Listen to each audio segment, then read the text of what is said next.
Alhamdulillahi Rabbil Alameen wa salatu wa salam ala ashraf al-anbiya wa sayyid al-mursaleen wa ala alihi wa sahbihi wa sallam.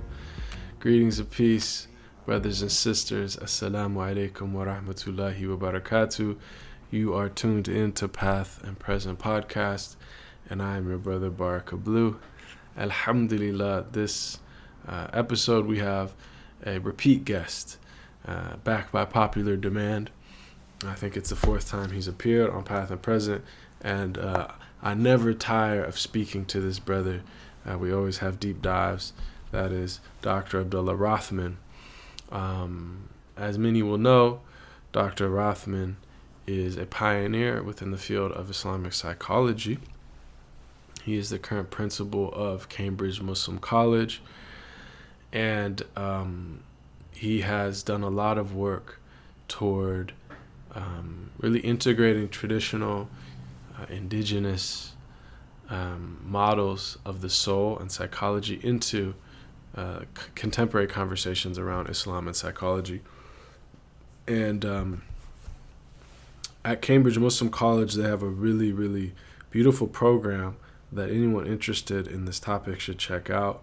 It is a diploma in Islamic psychology, which is done online. I think they have like practicums where you go there, once or twice at the end, but it can be done by anyone all over the world. And it's a really cool program where you're studying, Islamic philosophy and theology of the soul, Islamic ethics, law and spirituality, Islamic medicine, the birth of modern subjectivity, modern psychology, religion and spirituality, modern trends in Islamic psychology, etc., etc. There's all type of modules that are there, and various professors and specialists who are teaching various modules there. So if you're interested in that, go to Cambridge Muslim College website and check it out.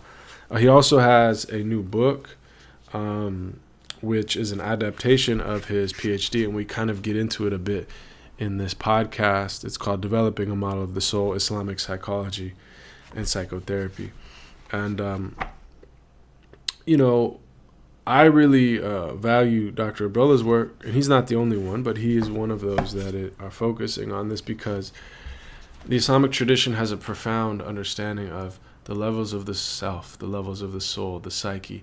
All of these wisdom traditions are really focusing, especially the contemplative streams within the wisdom traditions. They're, often a millennia or more of deep practice and understanding the self, the levels of the self, the soul, the spirit, the psyche, the heart, right? All these various terms, and how one attains and achieves the fullness of one's being and potential. They're rooted in kind of philosophical or theological frameworks, which are very different than the assumptions of the ontology and epistemology of modern philosophy and psychology, etc. And psychology grows as a kind of it is a kind of branch of philosophy. So all of these different topics are really profound, and people often think it's just about mental health, or it's about therapy. It's so much deeper than that. It's really about the human soul itself, human consciousness itself, reaching its fullness.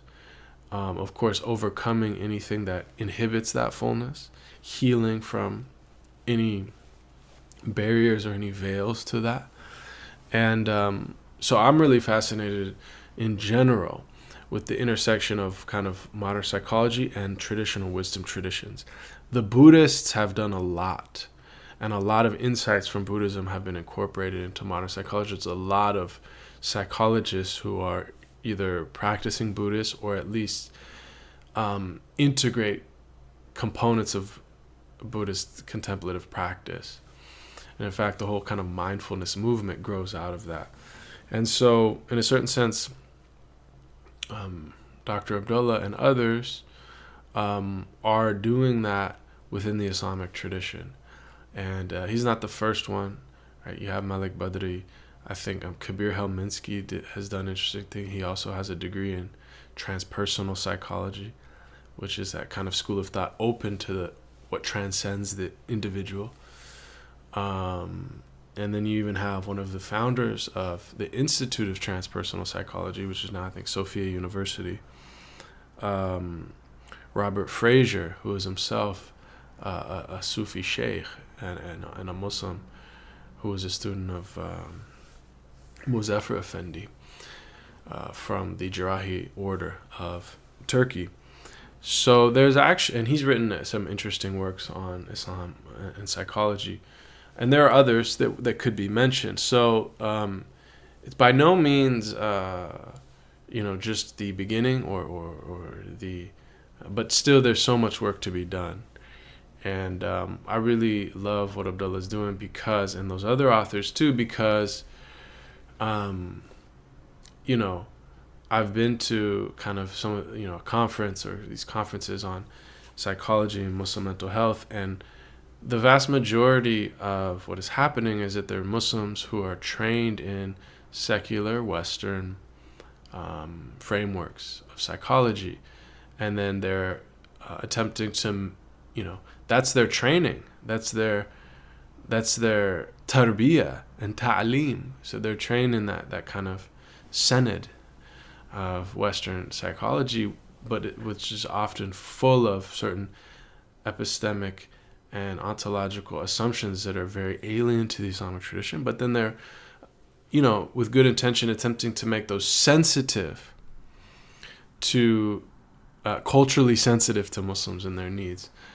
But I think that, in a certain sense, is much more superficial than this deep building from the ground up, the foundation up. From our own kind of model of the psyche and the soul that is happening with the Islamic tradition of psychology, as well as Buddhism and psychology, and I'm sure you can find other traditions who are doing this. So this is one of the areas that is of most interest to me. I think, on the frontiers of kind of like spirituality and psychology, philosophy of mind, all of these are really interesting topics to me. So it's always a blessing to speak to Dr. Abdullah. In this conversation, we focus more on his journey and what led him to this. And I think it's really profound, some of the kind of explorations, because really there's a lot of overlap between his journey and mine, even though it took some different outward forms. But there's a lot of similarity, and we actually come from the same city, roughly the same time. He's a little bit older than me, a few years older than me. But even though we didn't know each other beforehand, we kind of grew up in the same milieu and knew a lot of the same people. And so we kind of came together after, finding the same path. I have a lot of love for Dr. Abdullah, and it's always a blessing to speak to him. And I hope you all enjoy this conversation. Please check out his work. And also, it is hoped, and we've been talking about doing a class for Rumi Center for Spirituality and the Arts together, Abdullah and I, on spirituality and psychology for the average seeker. A lot of what he does is more for clinicians, Muslims in mental health and psychology, but ours would be more aimed towards individual seekers who are looking to deepen their own spiritual practice. And there's a lot of deep conversations there, which I don't want to make this introduction too long, but there's a lot that Dr. Abdullah and I have gotten into, and we get into a little in this conversation about how modern people are wired very differently, so to speak, than traditional peoples. And so spiritual practice then, and in particular tasawwuf, the spiritual dimension of our path, how to present it to modern people and modern, understandings. So there's a lot of deep stuff there. And if anybody has any thoughts or reflections please feel free to share in the comments or write me and let us know your thoughts, inshallah. Also, if people have any suggestions for guests, feel free to reach out. We'll always consider that. Or if anybody has any other topics or questions that they'd like engaged with in the podcast, let me know, inshallah, and we can do that. All right, y'all. Assalamu alaikum wa rahmatullahi wa barakatuh.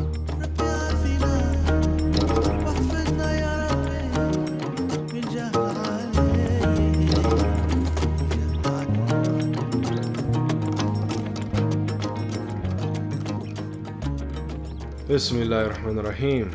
Alhamdulillah. Alhamdulillah.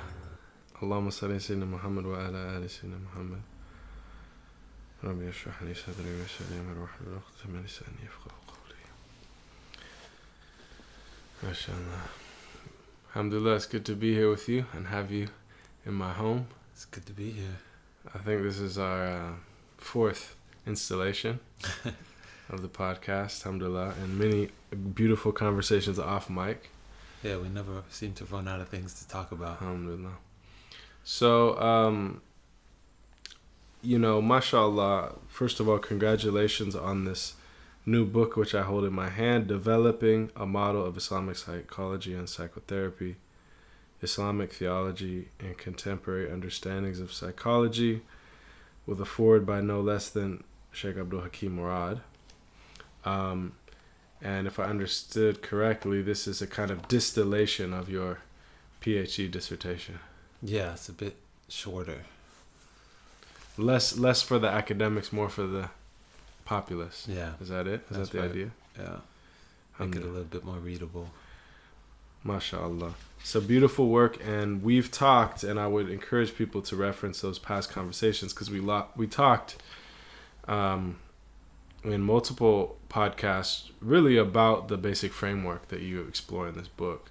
So we're going to not exactly go into that, but kind of tangentially get into maybe what's deep at the heart of this. And so I was looking through this book that you kindly gifted me, and everyone should go get this. I know that the hardback is a bit more expensive, but the paperback's coming out soon. Coming out soon. It'll be, inshallah, more affordable. Alhamdulillah. One of my teachers told me, never say a book is expensive, because if it's worth knowing, the knowledge in it is priceless. You know? Yeah. So, but yeah, inshallah, the paperback will be out soon. But what I like here is that you break up this text into a series of reflections. So there's the actual book, there's the chapters, but then there's these series of reflections. Personal reflections. Yeah, first of all, writing in first person, where the rest of the book is more academic. Yeah. So person. First of all, why did you do that? Which is kind of a break from a normal academic.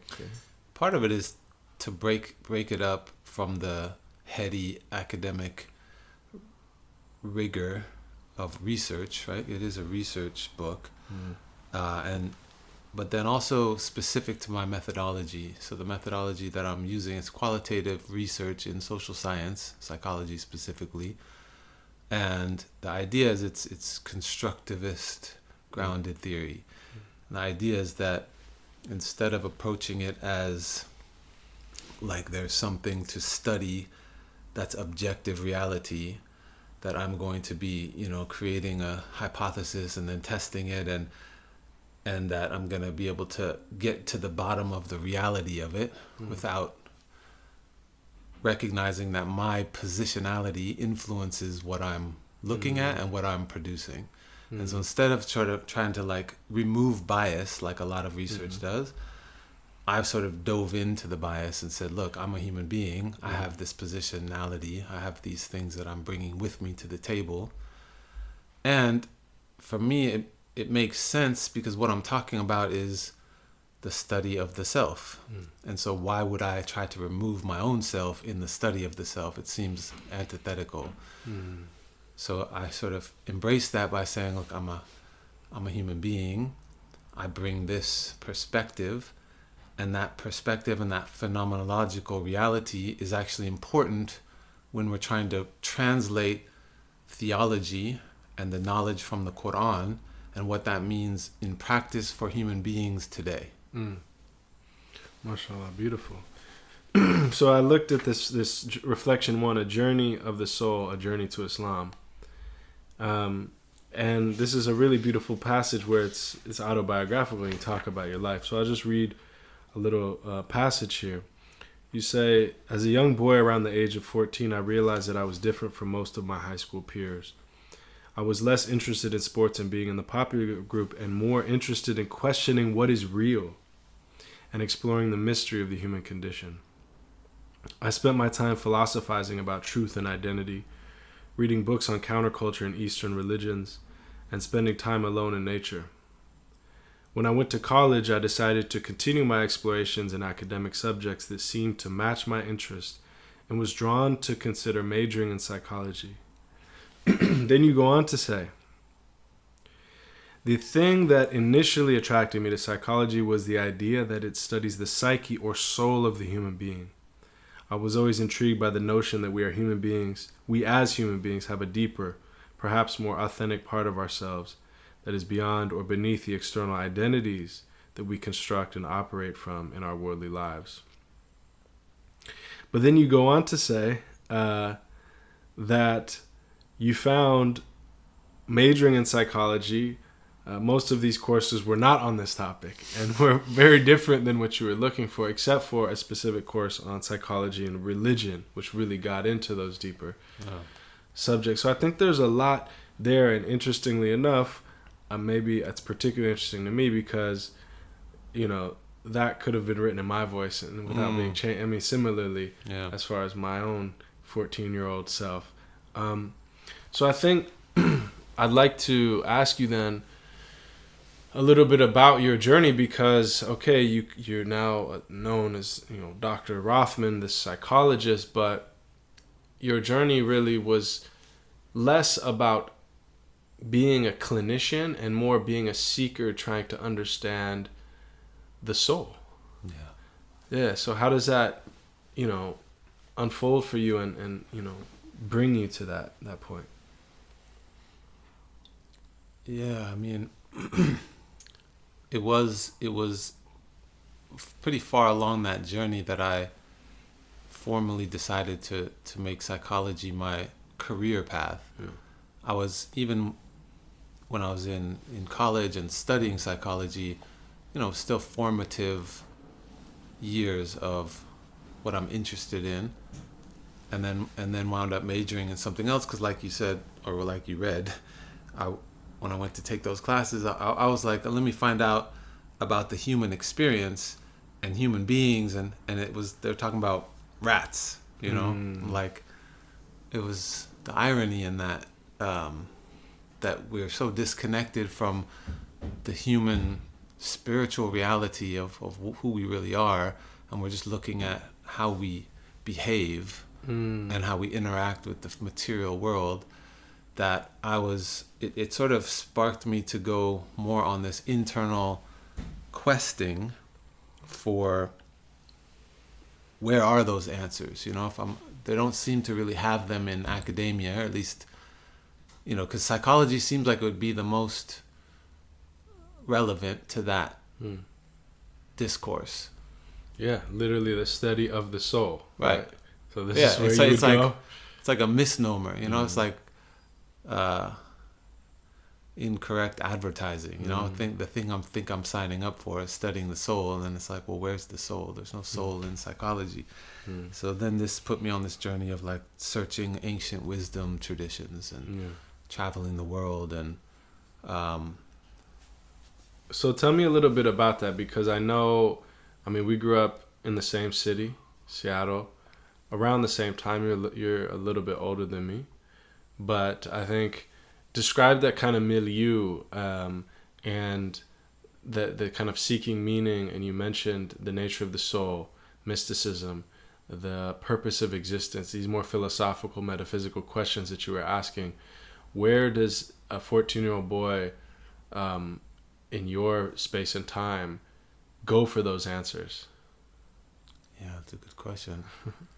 I mean, it's hard to answer that because I don't know that there's a standard like the average 14-year-old boy, like I was saying, in my world wasn't really doing that. So I found myself in circles with older people. Like when I was in high school, I was hanging out with college students who were engaged in these sort of larger, almost academic philosophical discussions. But for me, in the American secular context, that became about counterculture and sort of everything that's connected with that. So for me, it was both like social change and, sort of rebelliousness against the system, and this idea that there's this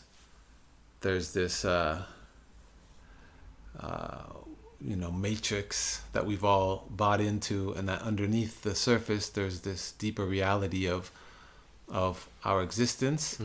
And I was exploring that through everything from, like a lot of it was influenced by the counterculture that grew out of the 60s and 70s, which my parents were a part of. But that what intrigued me about that was not accepting the sort of narrative that society puts forward. And so it's like, what more is there? And part of that is I found a real connection to Rastafarianism.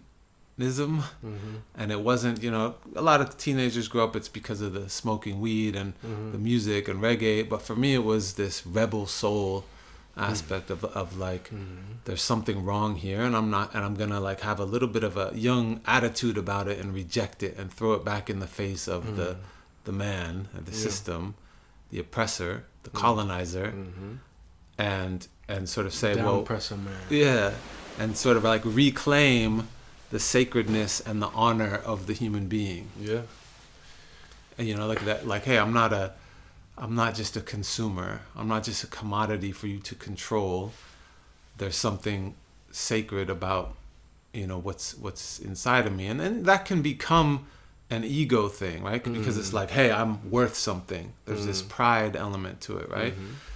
But through the journey and through the work, it's like, what is it? It's like this revival or this reclaiming of true identity. Yeah, no, the Rasta thing is so fascinating. Also, I mean, likewise, because it was really this way of life. I mean, if you just think of reggae music, like, I mean, talk about dawah, right? It's this really powerful force. It comes from this small island, and they create their own music that is essentially a vehicle for their religious tradition. You know what I mean? The whole thing is really dawah. Yeah. And it's like biblically rooted, but it's, kind of an offshoot. I mean, it has interesting, it's like Garveyite in the same way that also the Nation of Islam was deeply influenced by that. And, it's an interesting movement, that like Dr. Jackson would call, Black Hebrew Israelites and the, Nation of Islam and the Rasta, he calls it like black religion, the holy protest against white racism. Like, it's, even though the theology may be different, it's all one. And it's interesting because in that, like, even like Marcus Garvey was saying, like, looking back to Africa, right? Yes. Looking back to for the black people, looking back to our status as kings and queens and being sacred human beings. But that notion of looking back to something more pure about who we are, that has been covered over or that has been taken or stolen, removed from us, is really core to the human journey. Yes. And so I think that's what resonated for me, is like looking back to this sacredness of the human being that has been lost. And so I've really found resonance in that, in the black experience, because I grew up around that. I grew up around hip hop, and I grew up in that experience. And but underneath the sort of external identity, it's this quest for the ruh. this holiness that we have in ourselves as Khalifatullah, as vicegerents on the earth, that has been, that has been covered over. And so I actually I went and lived with the Black Hebrew Israelites in Dimona. Yeah, I want to hear about that. Well, I want to see how that happened, because that's a fascinating story you told me. But yeah, I want to also just reiterate what you're saying, because I am very similarly, and I remember when you were speaking the line from the band Midnight, the reggae band I used to listen to growing up a lot. They had that beautiful line, "You are worth more than all the precious stones they have stolen from the earth." That's the ethos of it. You have this preciousness, this truth, this spirit, and that there are those who, in Babylon, representing this kind of fall away from the original paradisal state. All of this is all these biblical metaphors and images where, I don't know about you, but my family was very much, in a certain sense, post-Christian. Also, my parents, were kind of peripheral, but, involved in the counterculture 60s and 70s. And so, I was really raised without a framework of the sacred. My dad was raised Catholic, my mom Protestant, but it was for us, my sister and I, we were just growing up kind of without any sacred framework. Yeah. Like so many Westerners, Americans, and others. And so I think, I think for me it was the music that first was able to bring in these sacred and biblical themes in a way that just frankly wasn't corny and lame, but was really powerful and potent and spoke to my soul. Yeah. That's exactly how it was for me. But for me, it was so I grew up in, my family is Jewish, and even though they weren't religious, there was a ethnic identity with that, and it was so I grew up with this connection to these, what you're calling biblical stories, but the prophets and the Old Testament. Yes. And that really resonated with me. So even my name, I was given a name in Hebrew that basically means King David. And so I had this connection. I was always with these prophets and kings and these biblical stories, but I didn't resonate with the sort of culture and tribalism of Judaism. And so this is why I went towards this other, part of it is what I grew up around. It resonated with me more, and there was more soul in it, right? It was, so for me in Rasta and similarly in the Black Hebrew Israelites, I found this connection with original, the source of the original human beings. So I was always convinced that humans originated from Africa, and that the original, people were black people, and that this is something that even people of all colors need to acknowledge, this roots of humanity. And so it was bringing these different narratives back together for me of these prophets, but then this was always sort of whitewashed. People would talk about obviously Isa as a white man, and Musa, Moses, as people would just assume they were white people, European, but if you've ever been to this part of the country, there's no white people there. They're at least brown. Yeah. And so it was threading these disjointed narratives together to find the sort of true story of humanity. So tell me how this, growing up in Seattle, and then you were also an artist yourself. So you're in the counterculture, you're seeking, there's activism, there's art, there's music, there's these spiritual traditions of the East and of the West and of the African continent and all these things, which is very familiar to me. It's this milieu of things. So, you mentioned that the Black Hebrew Israelites. So how does that, what brings you to that place? Or are we skipping other stages? Yeah, that there's are definitely important? other things there. I mean, well, to speak to, like you said, all of these different influences, it was so many things. And I definitely, as a young seeker, was sort of dabbling in all these different, I was parts of all these different counterculture groups, whether it was sort of never limited to just one. Yeah.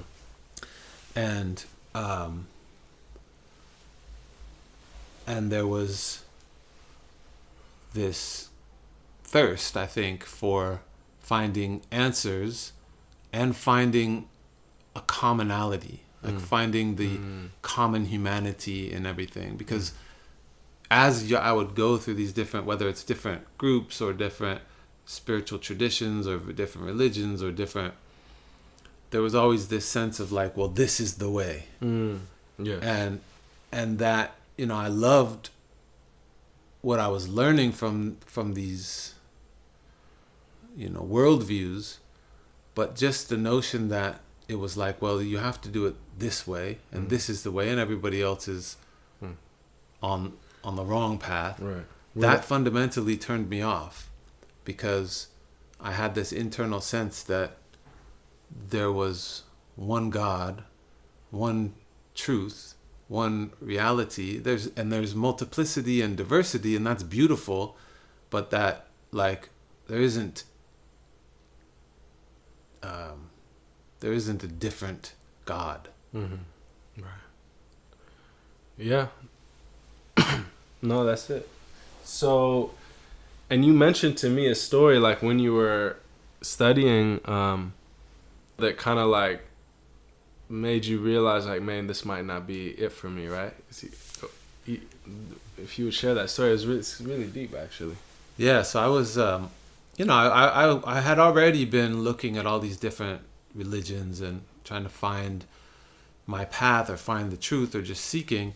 And at some point I sort of, in my own reflection and trying to be honest with myself, I sort of said, well, if God put me in this body, in this family, in this Jewish family, I should look into that at least. I should give it its due, or give it its honor, right?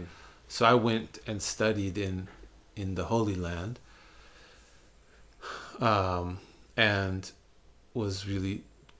took a deep dive into studying Judaism and like studying in yeshivas and with rabbis, and I was doing that for about a year. I lived in the old city in Al-Quds in Jerusalem. I lived in the Golan. I lived in the mountains. I would travel around, and then part of that is I lived with the Black Hebrew Israelites. But when I was studying with rabbis, I would be, we'd get really deep into this scholarly, talking about all these philosophical things and studying the Torah, and I would be sort of holding my own with these philosophical conversations and understanding these deep things. And at one point, one rabbi was like, oh my, was sort of excited that I was getting it. And so he's like, oh, I got to take you to this other rabbi. He'll really love that you're able to sort of, talk about these deep mystical truths. And so we're talking, and he's like testing me, asking me these questions of like, what, about Tawheed, essentially, about oneness, the oneness of God. He's like, is the moon God? If God is everything, is God the moon? And he was testing my understanding, and he was impressed by my answers, and so he was like, wow, he wasn't saying mashallah, but he was like, and he said, this is a good Jew, right? And like because you get it, you understand it, and he was all very excited. And so he went from putting me in this high position of like, he's very excited about me as this, what he was calling a Jew because of my level of, and then in conversation, he finds out that my mother's mother wasn't Jewish. And then even though she converted to marry my father, that maybe it wasn't, in his opinion, a kosher conversion. And so he, in that moment, completely wrote me off, and was basically like, went from I'm the best Jew to, You're not even a real Jew. You're not even a real Jew. I'm not interested in talking to you anymore. Wow. And it just, that moment really sort of crystallized it for me. It was like, okay, this is the thing, because if it's about seeking and being righteous and striving, literally like the name Israel. Israel means one who wrestles with God, to strive for the truth. And so to me that was about your internal state. Had nothing to do with a bloodline. Right. And then It's suddenly not a tribal identity. it's just tribalism. So he finds out, he has this conception that my bloodline isn't pure, and so therefore I'm not pure. And I was like, that's so ridiculous. And so it sort of cut off. It sort of crystallized the thing for me. Is like, okay, I know righteous people who aren't Jewish, and I know Jewish people who aren't righteous. And to me, the whole quest because I was on this quest to answer the question, what is a good Jew? Because my grandmother always used to say, I want you to be a good Jew. I was like, well, what does that mean? And for me, in my study, like literally, it meant like somebody who is struggling with God, somebody who is wrestling with the truth. And that cannot be, that doesn't come through the bloodline, And so at that point, it was like, my understanding of things was different. And for me, it was about sort of rejection of the tribalism, but embracing this wisdom of not only the oneness of God, but the connection to this holy land and the prophets. I still believed in that. I still had a connection to that. Everything just but the bloodline tribalism thing. And so it was setting me up at that point. I didn't immediately find Islam at that point, but it was really laying the foundations for me to later find and embrace Islam. That's deep. And, I want to hear a little bit about your kind of time with the Black Hebrew Israelites, because that also touches on notions of identity and belonging and insider outsider status, and you have some interesting reflections on that and stories of that. So like I went and stayed with them, and again I had a very similar experience where I was meeting with some of the elders and talking to them, because I had been really because through my path of Rastafari and I had done a lot of reading about like the connection of Ethiopia and Menelik and Queen Sheba and so we were talking about these things, and they got excited, and they brought me before the Council of Elders with in Dimona, and this beautiful community that they have there, where they're just like self-sustained. They have their own education system.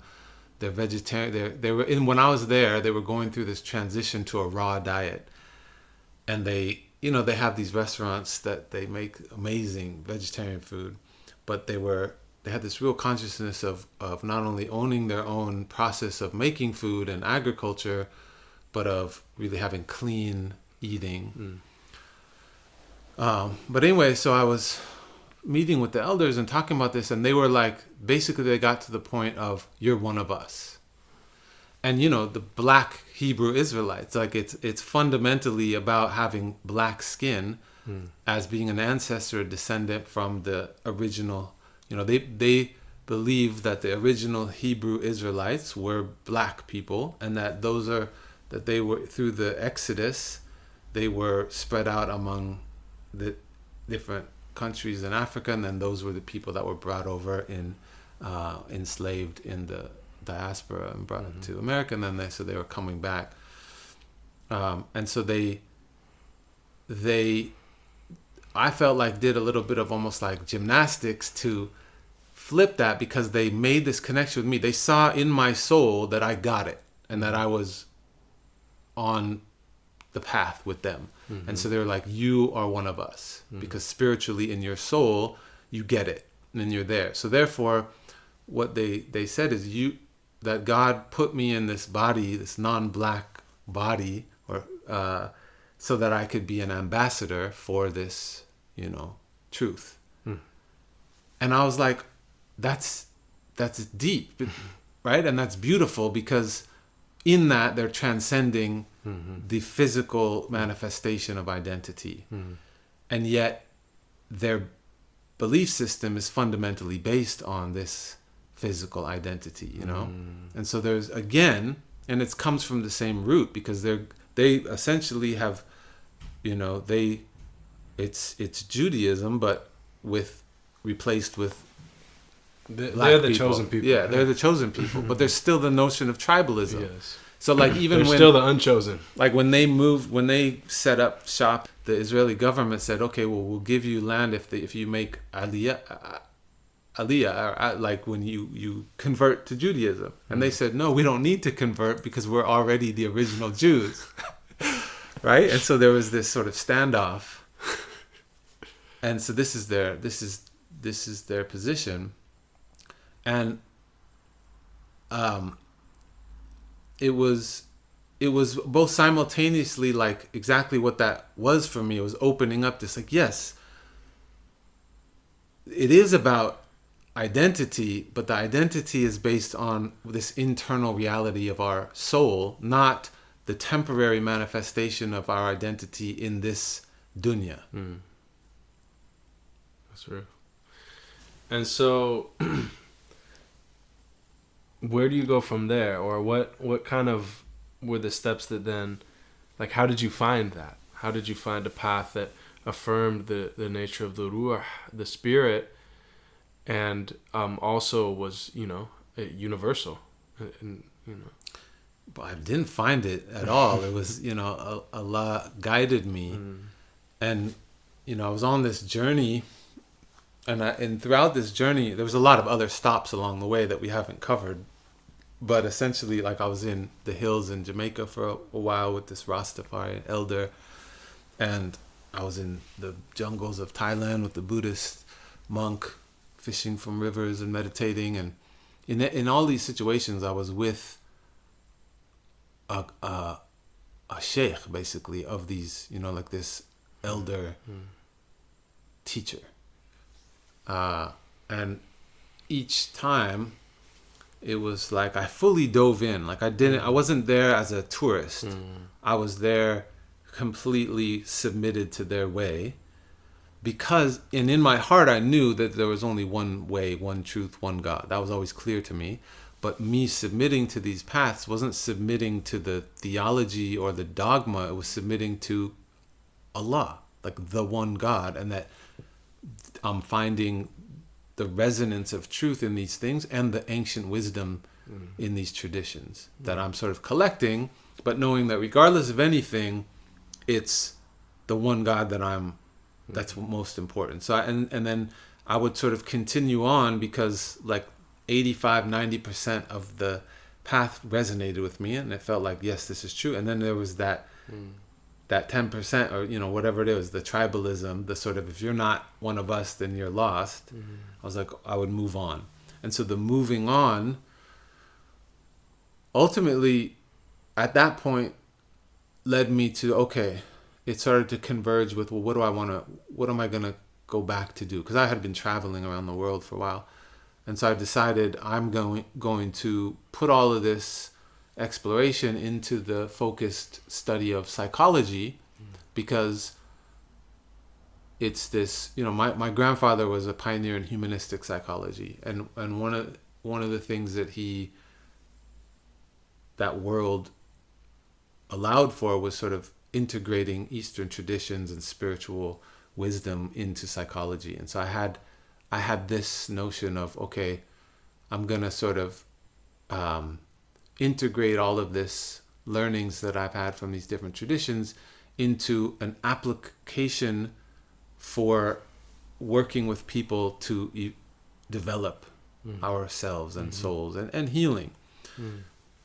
And so I sort of put this into, I'm going to go back and I'm going to get a master's in psychology. I'm going to study psychology, and I'm going to, through this secular path, integrate all of this ancient wisdom. But then in that, as I was doing that, I also on my own spiritual journey realized I'm hitting a glass ceiling with my own spiritual growth, because I don't have one path that I'm committed to. And at the same time, in my path of psychology, where they're saying you have to commit to a theoretical orientation of psychology, which I was also apprehensive to do. I was like, okay, if my theoretical orientation for everything I learned needs to be grounded in a spiritual tradition. I had this notion of like silsila, of a chain of knowledge. And so I was really looking for, how can I approach psychology in a way that's grounded in a chain of knowledge, that's understanding the human being fundamentally as a spiritual reality. And that's actually how I came to Islam, is through that path, through psychology, really. And this was through, so I found this through Sheikh Sidi Muhammad Jamal from Philistine. Yeah, so tell me about your meetings with him, your relationship with him, his that kind of, what was it about him and his articulation, or his, that relationship, teacher-student relationship you had with him after all these other, kind of teachers, that was different? First of all, there was just so much contained in very small interactions, and he was both simultaneously, the thing that was so different fundamentally about all these other teachers and communities I was with is that he was 100% committed to his deen, right? He would pray 5 times a day. He looked like externally like a sheikh, a Muslim. He was speaking only in Arabic. He was reciting Quran. And yet, when people would come to him, including me as a non-Muslim, it was completely open arms, with no judgment, and honoring my station as a human being, without this guilt of like, well, you have to be what we are. You have to be doing what we're doing in order to be loved by God or accepted by God. There was sort of like, come as you are, and you're potentially, and even so his students treated me like I could be potentially on a higher spiritual level than they are, even though I'm not Muslim, even though I'm not doing what they're doing. But they at the same time, fully believed in, we pray 5 times a day, this is what we do, this is what we're supposed to do, this is what we believe in, and you could potentially still have a relationship with God even though you're not doing that. And I was like, this is fundamentally what I was looking for in all these other places. This was the problem, is that people had been ready to judge the state of somebody's heart, whereas what I found with Sidi Muhammad is that he was really guiding to the state, the sort of inner spiritual state of the heart of the seeker, rather than the external behaviors. Right, or the tribal identities. He wasn't calling you to like Beni Islam, like this, this tribal identity of Islam. Exactly. But it was a reality of submission to the reality. Right, and that's the thing. It was like I realized he was saying, you don't have to change who you are. You just have to recognize what you already are. And so it was like, it wasn't a rational thing of like, oh, I'm going to study these theological principles and I'm going to rationally decide to become Muslim. My heart just knew that this is what I had been seeking all along. So basically all these pieces of the puzzle that I had collected from all these different traditions, like the 80% here, the 80% here that weren't full, all existed here, right? The prophets, the sort of like the meditation, like the practices of being contemplative,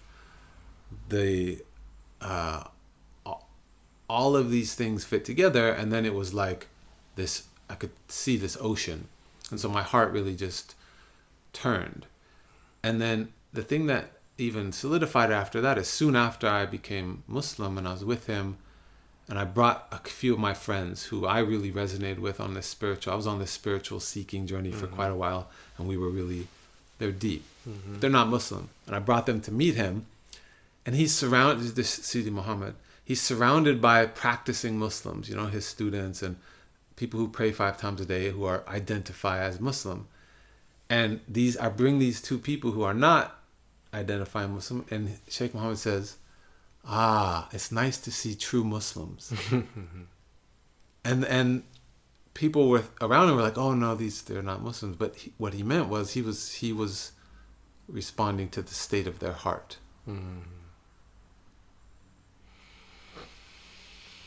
Yeah, I mean, I had the blessing of meeting Sidi Muhammad, and I also was in his janazah in California. And and I remember I had heard about him and his community. I was living in the Bay Area, and it was during Ramadan, and one of the brothers, I was at the lighthouse, the old lighthouse. It was a smaller space. Some of the brothers and say, we're rolling up this weekend because it's the 27th of Ramadan, and we're going to go up to the land, and there's this big, kind of like stay up all night, do dhikr or whatever. So I was like, I always wanted to experience this, so let's go.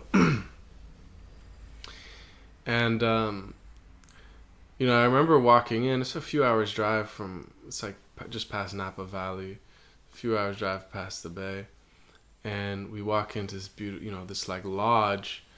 And I just remember there being like, 100 or so, 150, people and most of them were like middle-aged white people. Yeah. And they were just like, La ilaha illallah. And for me, I was in my 20s at the time. And it kind of reminded me of like, my mother. Like my mother, these are people that could be in the social circle of my mother. And for me, Islam had always been like so alien to like my mother, like my experience. And so like I just was like so moved by that. And just the way he was with people, and just the real, like you say, like come as you are, it doesn't matter. Yeah. And the really getting to the essence of what it's all about. That's right. And this like transform people's hearts first, and then the rest will follow. Yeah. And I saw like so much of other, I had experienced so much of other people really focus on the external, as if the sunnah was change your outward and then your inward will change. Right. And it's like, right. the sunnah is actually change people's hearts. Yeah. And the rest will follow. Exactly. And that was really his approach. Is he's literally like, so what I learned from him was about healing the heart. Because so I came as this, finishing my master's in psychology, and he basically took this orientation of working with people that I had learned and taught me how to go to a deeper level to really heal what's in people's heart, rather than just talk therapy, talking about restructuring thoughts. He helped me learn oriented to the actual heart inside the body. And so it became more than just this psychology as we know as talk therapy, but it was this spiritual healing. And it was heal the heart, meaning like find out the things that were getting in the way of somebody being present with Allah, and that the external submission to the path of Islam, the Sharia, will be a natural outpouring of this alignment with Fitra. And that's actually exactly what it was for me. It was that experiencing that healing. Literally, I had these experiences where my heart just opened, and I was processing all of this really deep things that had been blocking me just as a human being.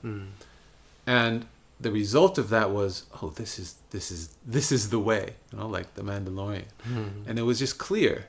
And so that allowed me to submit to the Sharia, even though I was coming from this like secular, fear of religion in a sense, because we see it as restriction. And at that point it was like, the Sharia is just a container, a vessel to allow the inner healing of the heart to fully come to fruition. So it's not a restriction, it's a allowing for freedom. Yeah, no, and that's deep. And I think, it makes sense too in if we understand the levels, a lot of what you focused your work on, if we understand, you know, the modern world is you know, often based on this idea that, you know, liberty, that we should be free to do whatever we want, and no one should infringe on each other's freedom. And that's like the sin par excellence, is really just to infringe on other people's freedom, right? Now, that has its place, and, you know, that is what it is. But if you think about a kind of, not just, you know, really the world's wisdom traditions start from a different premise, which is that it's not just about being free to gratify yourself or follow your whims or do whatever you want or like, but actually that there are levels of yourself. And so that true freedom is not just to give free rein to yourself, but true freedom is to discipline and transform and polish and, right, have tarbiyah until you awaken to your true self. So there's actually a disciplining that will unleash true liberation. Right, and it's like, what part of yourself are you freeing? Yes. Right, because I think we have an innate sense that something needs to be free, and because we only identify with our external nafs, our individuated external self, that we're focused on just, okay, myself wants this, so I'm going to free it, right?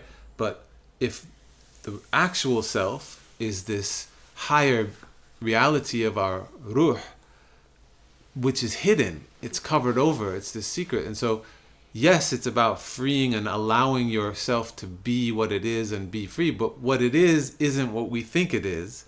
And so in order to get to the real self that we're freeing, we have to do this digging and uncovering and work, which is disciplined work, to sort of peel the layers back of the onion to get to the core of who we actually are, so that that can be free. Yeah, and your point is, and this is really, I think, the importance of, you know, your work, I mean, but just generally what we're all really after is that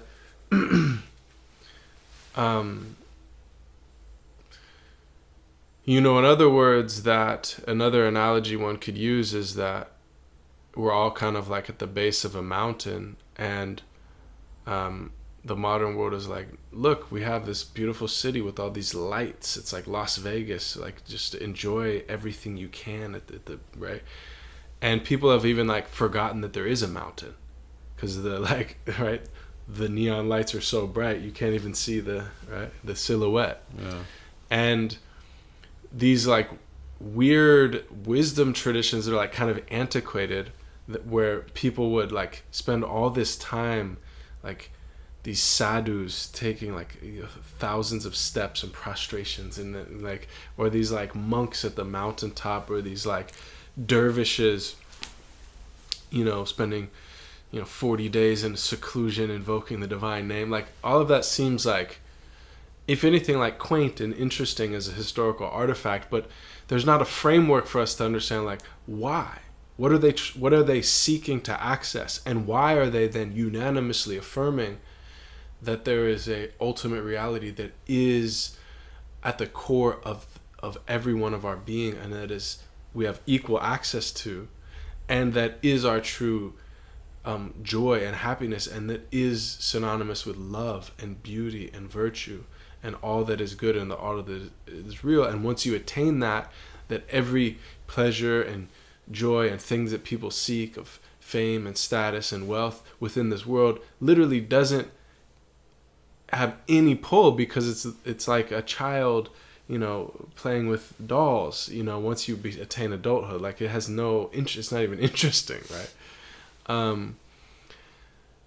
And so I think, in other words, I think where a lot of people start when they talk about religion, quote unquote religion, is like this is how you climb a mountain, and this is the type of shoes you need, and this is how you know, and don't turn there, and don't turn there, and don't turn there, and you need this and this and this, and you're like, it's like, what is even the point of the mount? Is there a mountain? Is there a point? What is the top? And so what I think the deep metaphysics and the philosophical and the mystical traditions within the world wisdom traditions, they really kind of they speak about the top of the mountain, and then it's like, then once you understand that, then it's like, okay, how do I climb? Right. And then you love actually each step of the way becomes beautiful. That's right. Because you know what it's for. You know that you don't get caught up on the technical aspect of it. You're realizing that it's a vehicle to reach. MashaAllah. Yeah, and so after Sidi Muhammad, Allah yarhamu, did that then alter your studies? Did it alter the way you approach psychology? Did it alter, Yeah, it really altered everything. I mean, everything at that point just like took a 180 for me. I literally dove deep. I was like, this is it. And so I said to him, I was like, I want to study. I want to like stop everything I'm doing and just devote my whole self to learning the deen. Because I knew at that point that I had explored all of these terrain of the inner, of the mystical spiritual reality, and what I was missing was the outer path, the Sharia. And so I was like, this is what I need. I don't need, because I was with these people, the people that were coming to him were like loving that he was about love, and they were like loving that he was allowing them to be free and loving, and he wasn't forcing the Sharia, and they got a little caught in that. And I immediately recognized that, because of that, it allowed me to see the value in the outer. Because for me, it was only about the inner, and I already knew that. And he validated that's what's most important. And you need absolutely the outer to contain it and ground it and continue. So like I said, I felt like I had this glass ceiling. And in order to burst through that glass ceiling, I needed to learn the path. And so he assigned me to go study with Sheikh Nuruddin Durki. And so I packed up my whole life and moved out to where he was, which was in Virginia. And he said, I was like, I'm going to come and just live with you. He's like, whoa, you've got to like get your own house and get a job. And because he's very much from the Shaduli school, which is, Sidi Abu Hassan Shaduli was all about working in the world and having your work in the world. And so I did that. I moved my whole life out there, and my experience with him. So I'm thinking I'm going to go study Islam with a scholar, with a sheikh. And so to me, I was like, okay, I would need to learn the books and the rules from books. And it wasn't primarily about books. It was tarbiyah. It was following him around. I would just go with him everywhere. I would drive him to prisons where he would teach tajweed, Quran to the inmates. I would drive him to give the khutbah at different masajid around the area. I would chop his wood. I would mow his lawn. I would serve him tea. I would just be in his presence constantly. And in that, through the service, there is a transmission that happens, first of all, right? Just by giving over to the teacher, right? But then also, he would be teaching me through these active lessons. So it was life, but he was teaching me what you would learn in a book, but it's so much more profound when it's experiential knowledge. So for example, he teach me about breaking the nafs, right? And we could have a theoretical discussion. I could read a book about it, and we did, but more fundamentally, what he did is, so I built his zawiya. So I found this building, and we rented it out, and then the inside, I was building walls, and he had these beautiful mashrabiya doors and windows that he had saved from Egypt, like hundreds of years old, and I was building walls and building these into them, And he said, paint the beams, the rafters green, the prophet's green. So he picked out the green. I paint the rafters. It's freezing cold in Virginia in the winter. My hands are like blue with cold, and it's spending days painting these rafters, several coats, right? And I finally finish, and I'm feeling proud, like, oh, the Sheikh's going to be so happy with me. I've done such a good job. He comes in, he says, it's the wrong color green, paint it again. And so I'm like, ugh. In that moment, my nafs is broken, right? The pride of I've accomplished, and he's going to be proud was and so it was through this process that he was teaching me things that was really what this education was about. And this is how I learned the path. Like, so it was Sharia, because I was also learning, I was learning how to I was learning Fard al-Ain, like the foundations of the deen, but he was filling that out with these life lessons. I'd be driving him, and I would have to drive like I was his hands. I'd have to like give myself over. He'd sit in the front seat, and he'd be like, watch out for that, and I just sort of have to give over myself, be like a corpse in the hands of the washer. And then we'd be driving, and he'd say, stop the car. So I stopped the car. And he said, get out. You see that branch in the road? Go remove that. So I do it, get out, remove the branch, come back in.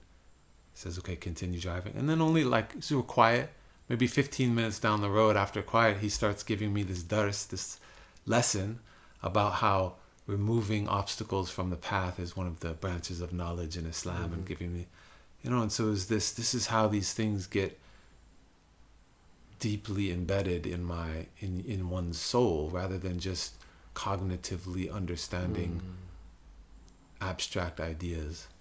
MashaAllah. No, it's beautiful, and that's I think really one of the deep dimensions that we've kind of lost in general in the modern world is that kind of mentorship, or that transfer of a way of being. And even a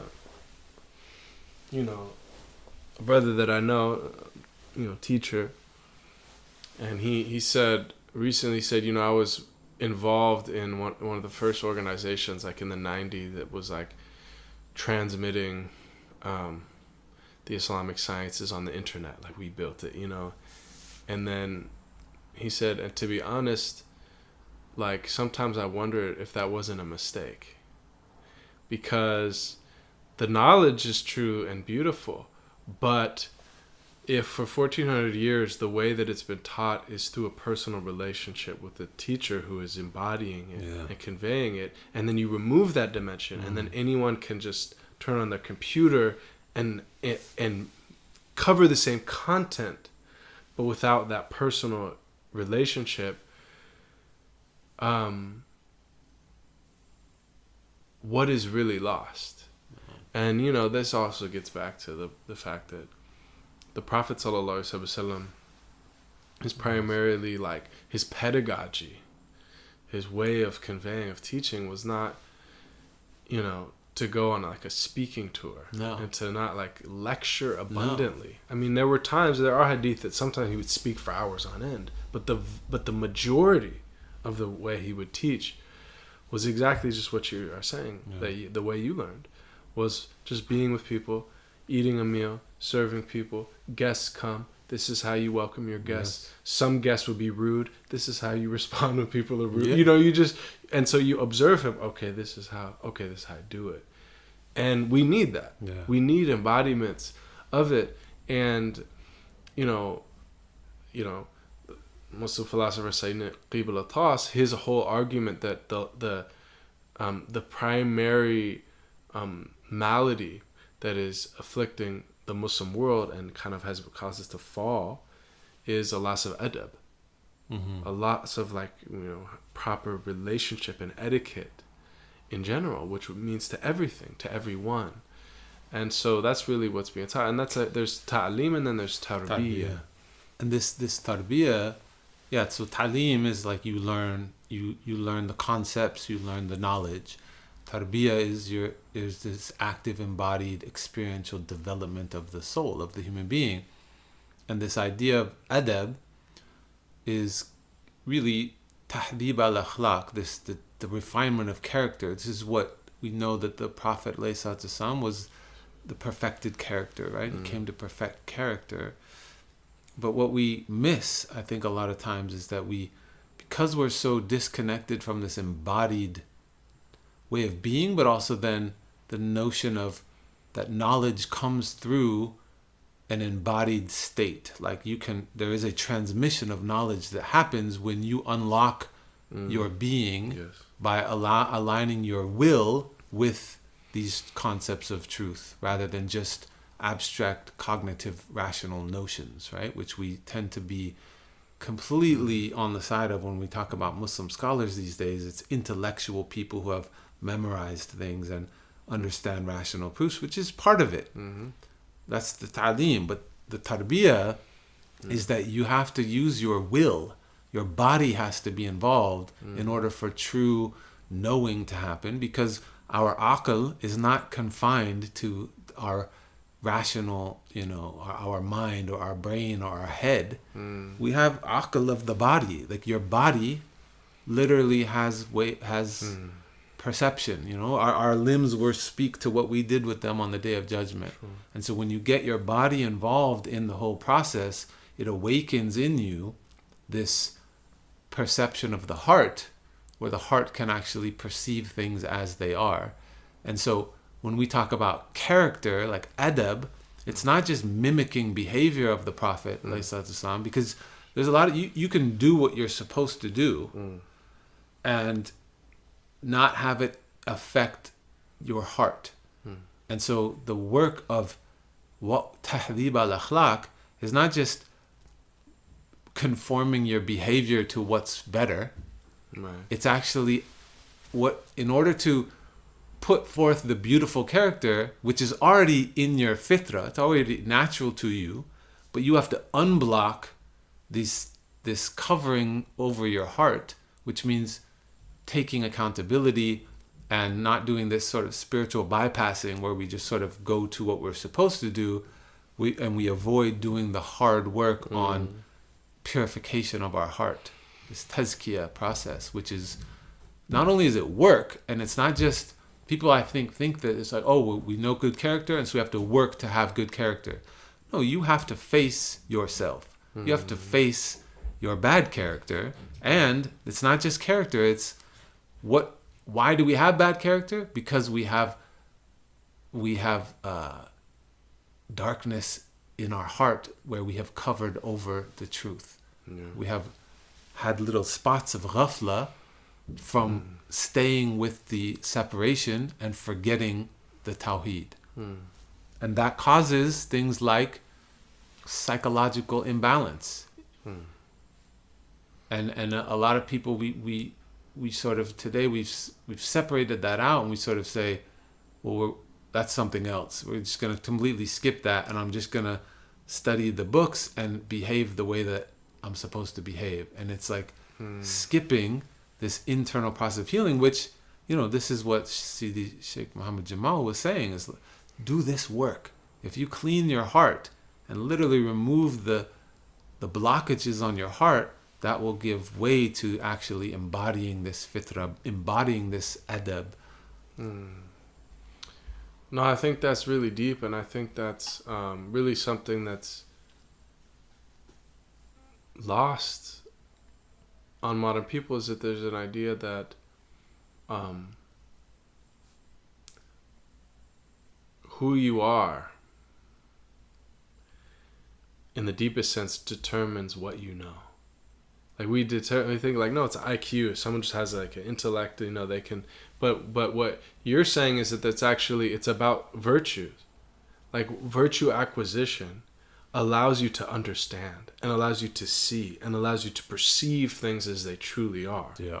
And it's not about how high you score on an IQ test. or it's not how much education you have, but it's really about a purity of heart and a selflessness and a transparency and an honesty and a courage and all these like virtuous qualities that we know that affects the way you perceive things and how you can understand things. And we also can perceive that people that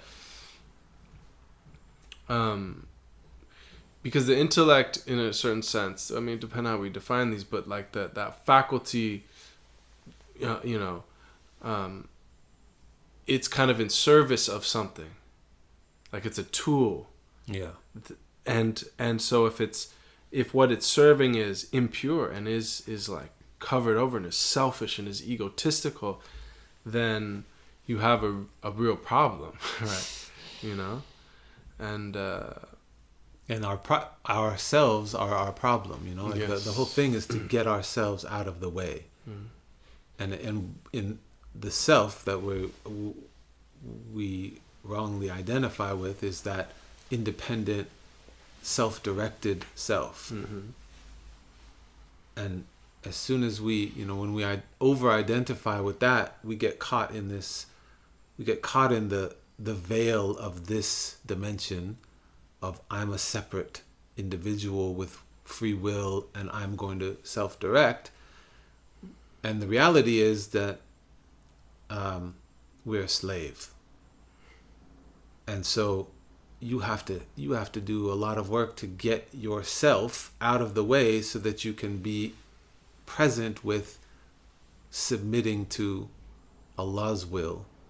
And that's like this purification of your intention, purification of your action, purification of this whole process is this constant work of peeling away and uncovering the heart. And so it's really just emptying to the reality of what you already are underneath, which is just a slave. That's it. And I think one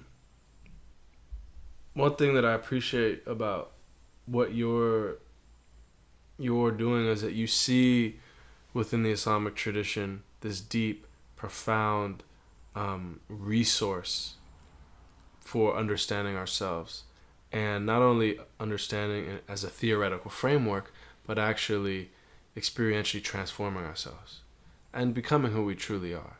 And you, in studying various theoretical frameworks of modern psychology, you didn't find that, and you found it. So now you're kind of sharing this, like, hey, this is a resource for Muslims, but also for all human beings. It's a profound, 1400-year-old tradition of deeply understanding the human being, not simply understand, the the ways that the psyche can go wrong and fall into trouble, but actually the ways it can become exemplary, and looking at people that have really attained a state of awakening and illumination where they've become, those beings that we all would love to be and strive to be, right? As far as like these, true saintly individuals. And I think, it's been interesting to see, but I think like the tide is turning, because I remember, previously that it seemed like a lot of Muslim mental health practitioners, or when people thought of Islamic psychology, it really was these Western theoretical frameworks, but with like cultural sensitivity for Muslims. Yeah. You know what I mean? Like, okay, so, don't shake hands with the opposite gender, but really it's the exact same thing. And it's like, it's so much more than that. And I could see, I was surprised when I kind of had my own kind of like experience at, conferences and things of this, Islamic psychology field, that you were one of the kind of lone voices that seemed to be like, hey, no, actually we have our own, thing.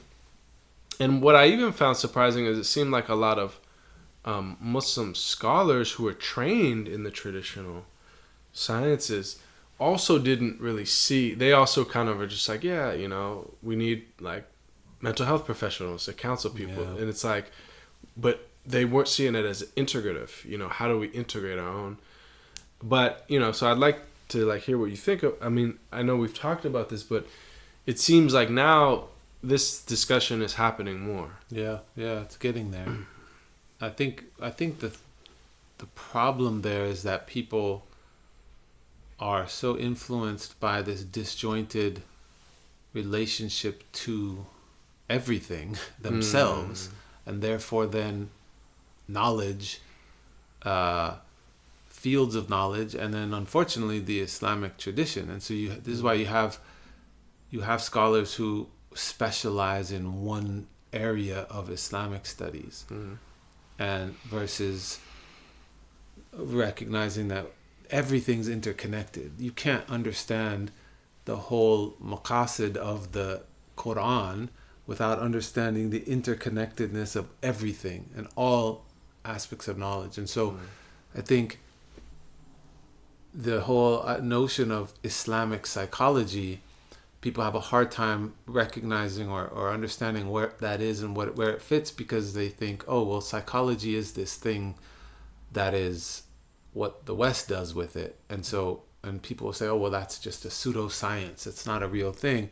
But I'm not talking about psychology in what you would study in a university in terms of mental health processes and behavior. I'm talking about what that word means, the study of the soul, which is throughout the entire Quran and Sunnah. Like that's the whole project, is studying the soul. It's understanding the reality of the human condition in relation to the reality of Allah's reality. And so the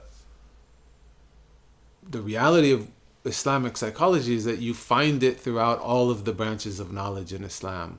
It's spread out in everything. It's in kalam, it's in tasawwuf, it's in fiqh, it's in,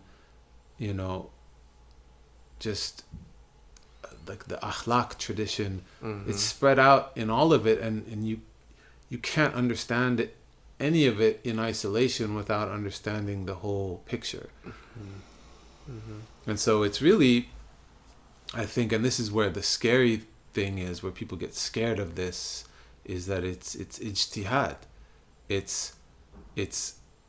Because we're no longer in the same place where we were in the time of the Prophet, when things were more integrated, and everybody, when we reference our early scholars, they were physicians, they were theologians, and I'm not saying different people. In one scholar, they were a theologian, a psychologist, a mystic, a poet, geology, astronomy, right? Because it was all interconnected. Historian, sociologist. Yeah. And it was because they were brilliant, they were polymaths, but it was also because you needed to understand all of these things to understand the thing. And they had a unified paradigm of Tawheed, and their whole education system was based around that. And we're in a fractured, modern, postmodern, where there's, the shattering of the meta-narratives and the holistic viewpoints. And so I think, alhamdulillah, I think our tradition offers a profound way to really synthesize and integrate all these disciplines. And at the end of the day, and that's, Ghazali says it in the beginning of The Alchemy of Happiness, at the end of the day, what you need to know is, who am I? Nothing else, and all of it. And Rumi says in one of his poems, that all of these sciences, the whole point of it is to know who you will be on Yawm al-Qiyamah. That's the whole point. And subhanallah,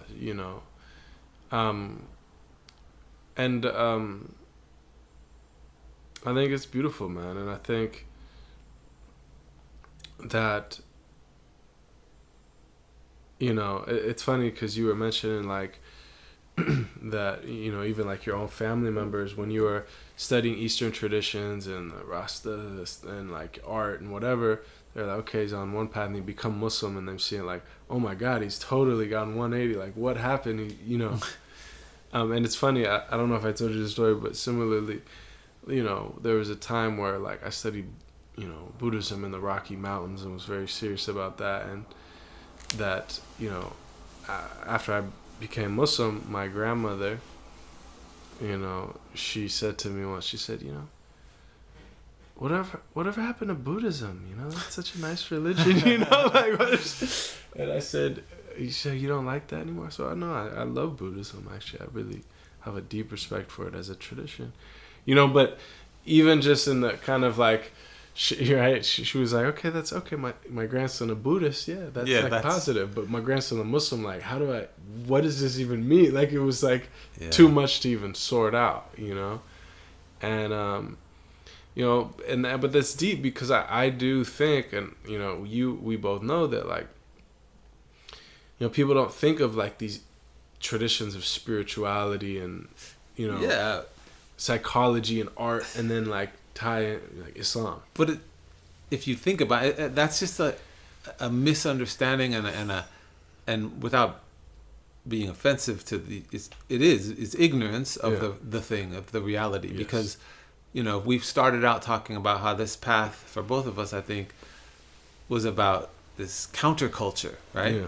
But if you look at the Sahaba, look at the Prophet and the Sahaba around him, that was the counterculture. Literally. They were the counterculture. They were going against the system, speaking out against the system, and calling people back to this spiritual reality of who we are underneath.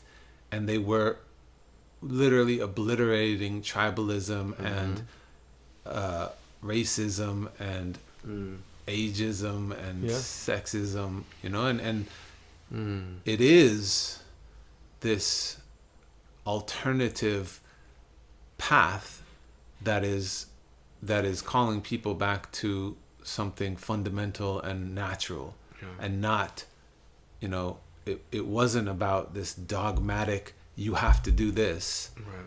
It was, hey, wake up. Wake up to what you already are. And I think we've now seen, and I say we because the people, like, you know, our relatives, that when we find out that we're Muslim, like, freak out, whereas they'd rather us have some other path that's less dogmatic and militant and external and extreme, right? And so that's from an outside perspective because of the narrative of the media and what's happened and misunderstanding. But I find that it's also within the Muslims people have lost the orientation to their own tradition, and they come at it from this very transactional place rather than transformational. You know, it's like, what do I need to do to get to where I need to be, rather than who am I and what do I need to change in myself as the path? What do I need to be? Yeah, exactly. It's everyone's so focused on what I need to do, and usually they're more focused on what you need to do, right? And that's the thing that people are so turned off by. Yeah. And that's why my family and my friends were freaked out when they found out I'm Muslim, because, like, oh, he's going to come and tell us what we have to do. Right. And that we're not good and we're not part of, you know, you have to be doing these things. And, you know, well, my approach was just to not have any of that conversation and just to be. Yes. And through my being, my mother experienced, even though she cognitively and theoretically isn't going to understand and isn't on the path of saying, like, okay, yes, I believe in Islam, but her experience of me being Muslim is that I'm being a better son to her. I'm being the human being that she wanted me to be, because I'm being respectful. I'm being loving. I'm being, you know, filial piety. Yeah. And it's not about focusing on you're doing this wrong, you need to do this. Or what divides us and these. Yeah. No, that's it, man. And I think, you know, one of the way, like, because I've been, you know, on this path for like almost 2 decades now, and it's like, I think about like when I'm over at my sister's house, and I have nieces who are 6 and 4 now, and when it's like I'll be with them and we'll share meals and I'll play with my nieces, or we'll watch something, or just hang out talking, and I'm just one of them, and then I'll like just kind of like quietly excuse myself to go pray when it's time, right? Yeah. And I will always go in my niece's room because it's like the quiet room, and my nieces, especially the oldest one, they're very like curious. And so they'll be like, okay, where's uncle? And then they'll like come in and find me praying. And they will just like join me praying. Nice. And like, so then I'm praying with them. And, I even just noticed the way like, like my sister or her husband would like kind of like peek in sometimes, or just walk by and notice like, oh, they're praying with them. And like, they are supportive of, they're like, think it's beautiful. And to me, that's like really like heartwarming, because I know if I would have made Islam something that made me different, or like there would be that would be strange. But they're just like, yeah, that's like right. Your uncle, he pray with, there's, and so like that's the way. That's at the end of the day, man. That's the way. That's the way, right? Because it just is what it is, and it should be accessible. And there's no look. This is what we do. This is what I'm doing. You don't need to do it. You can.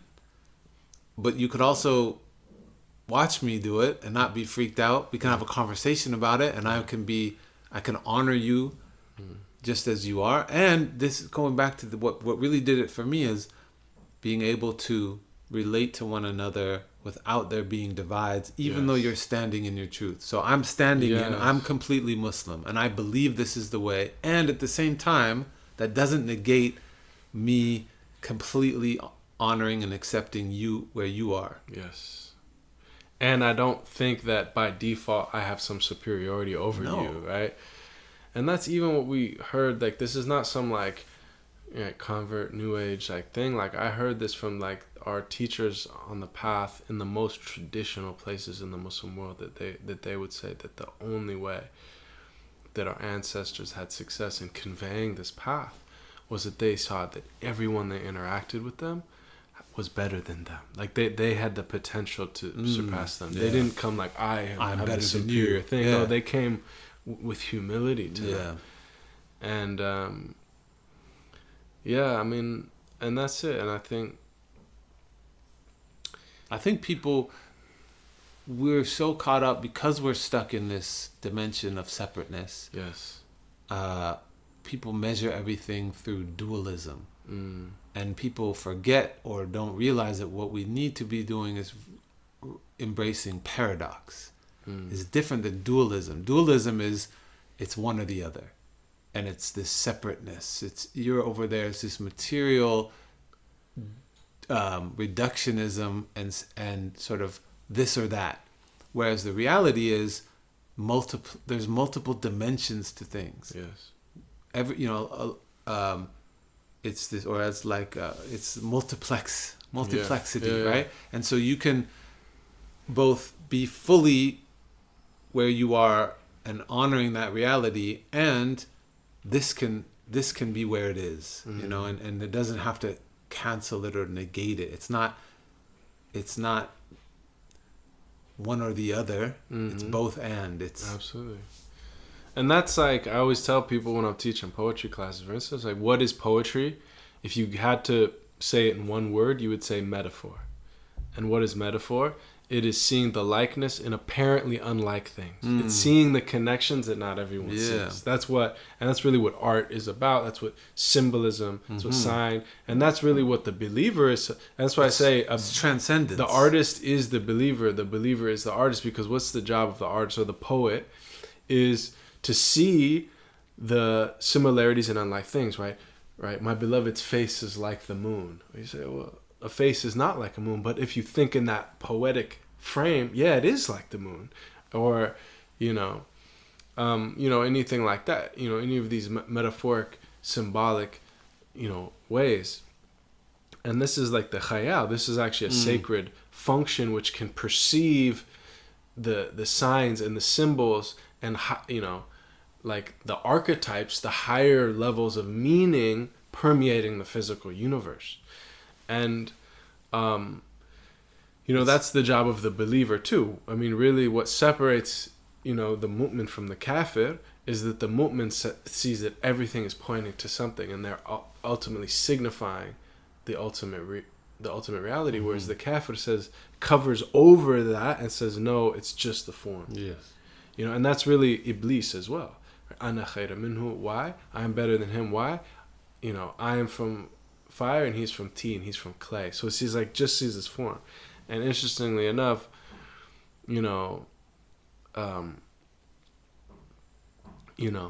diabolic, diablos, is really is seeing two, is separating form from essence. Yeah. And symbolic is the opposite etymologically of diabolic. Symbolic because it's to synthesis, to put together, to see form and meaning, to see the one in the multiplicity.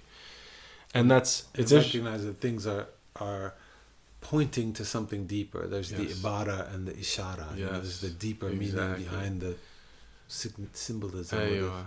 Everything is meaning set up in forms. Right? And this is, I think, we're coming back to where we started talking about identity and freedom. Yes.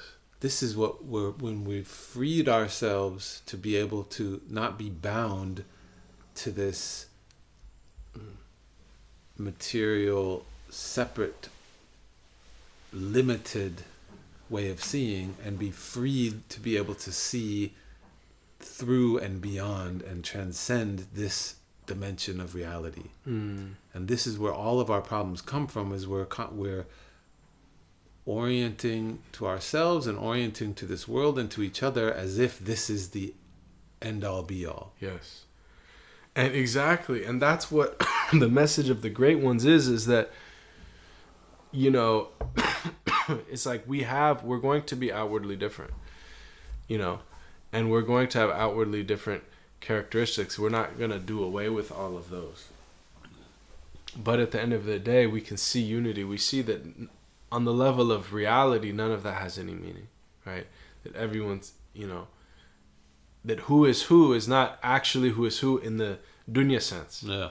Like, who is who spiritually. On Yom Qiyamah, we'll see who is who. Right. We'll see who are the people of wealth, right, and status in that realm versus this realm. Be seeing with different eyes.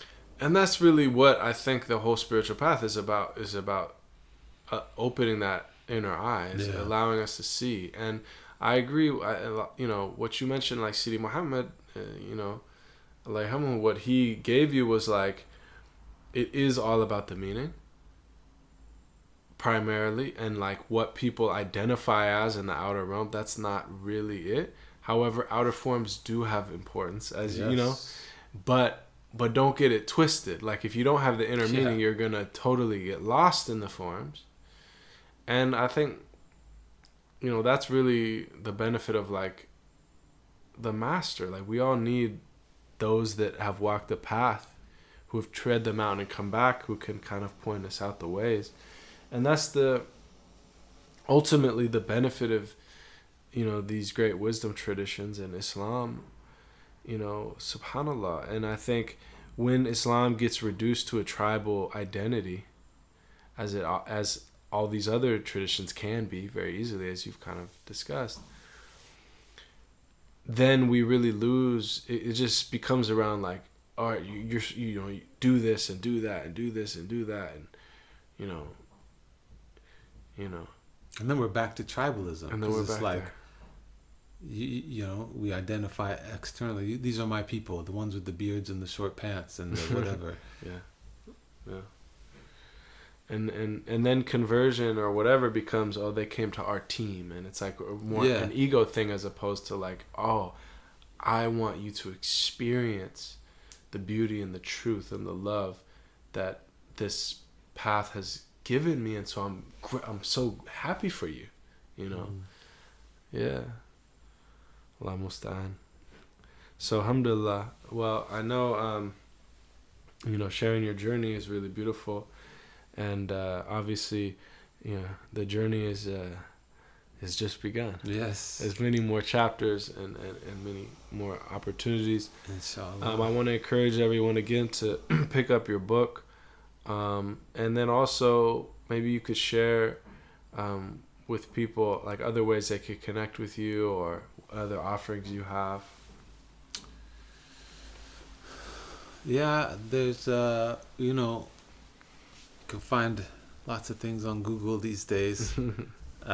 But I have a bunch of articles, a lot of